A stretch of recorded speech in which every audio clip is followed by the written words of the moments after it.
naturaleza disfrazada de ti. En algún rincón de la historia humana, probablemente una noche silenciosa junto a un fuego, un hombre alzó la vista al cielo. Ahí estaban las estrellas, inmóviles, resplandecientes, indiferentes al devenir de su existencia. Algo profundo y misterioso despertó en él. Aquellas luces, inalcanzables pero presentes, parecían guardar un secreto que no lograba descifrar. En ese instante nació el germen de lo divino, una mezcla de asombro, miedo y anhelo. Desde entonces, la humanidad ha buscado dar forma a ese misterio, ha moldeado dioses y les ha atribuido las características que reflejan tanto su grandeza como su vacío. ¿Por qué creamos a Dios? Tal vez porque, enfrentados con el insondable océano de la existencia, necesitamos un faro, una figura que dé sentido al caos. Pero la pregunta más profunda no es sobre su origen, sino sobre lo que su creación nos revela acerca de nosotros mismos.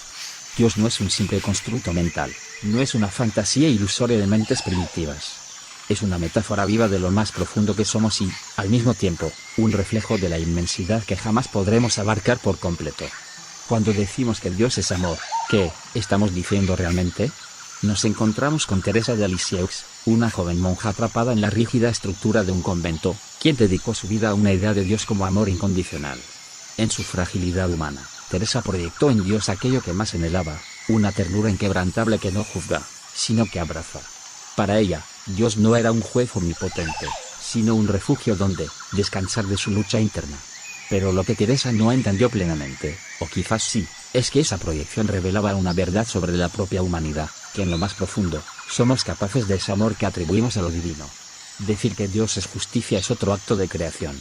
Imaginemos a Tolstoy, el escritor ruso atormentado por la desigualdad que veía en su mundo. En sus últimos años, se entregó a la idea de un Dios que traería equilibrio, un orden moral superior que redimiría las fallas de la humanidad.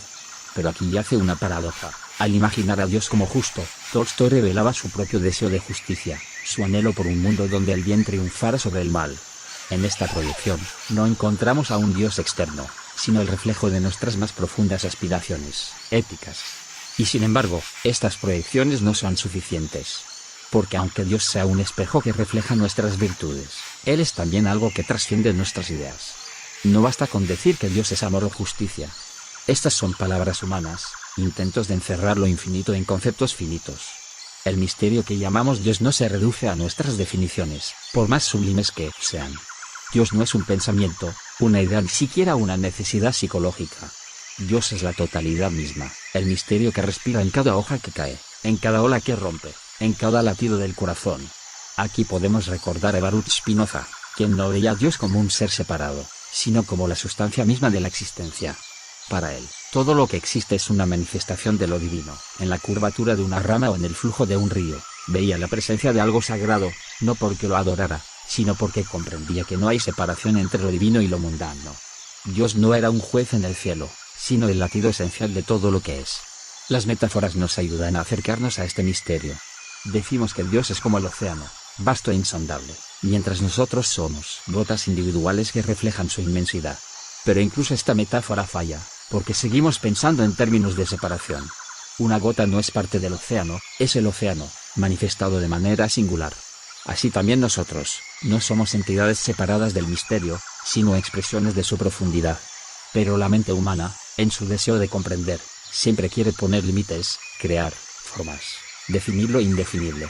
En esta necesidad, surge el peligro de perder de vista la inmensidad que trasciende nuestras construcciones.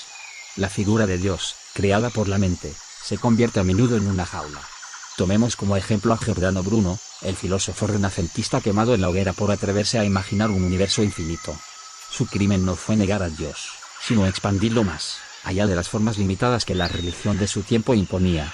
Para Bruno, Dios era el infinito mismo, un abismo de posibilidades que ninguna doctrina podía abarcar. La pregunta no es si Dios existe, sino cómo nos relacionamos con el misterio que Él representa.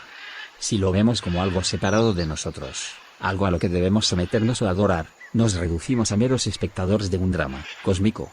Pero si entendemos que Dios no es una entidad externa, sino el misterio viviente en todas las cosas, entonces nuestra relación con Él cambia radicalmente. Ya no somos súbditos, sino participantes activos en la danza de la existencia. ¿Qué ocurre cuando dejamos de buscar a Dios fuera y comenzamos a verlo en lo que nos rodea? Pensemos en un bosque después de la lluvia.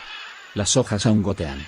El aire está cargado de frescura, y todo parece vibrar con una energía silenciosa. En ese instante, no necesitamos palabras para describir lo que sentimos. No hay separación entre nosotros y el bosque, somos parte de su respiración. Este es el misterio en su forma más pura, no un concepto, sino una experiencia.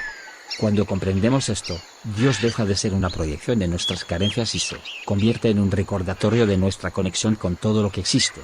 Ya no necesitamos imaginar un ser que nos ame, porque descubrimos que el amor no es una cualidad externa, sino el tejido mismo de la realidad. No necesitamos un juez que imponga justicia, porque vemos que el equilibrio ya está presente en los ciclos naturales.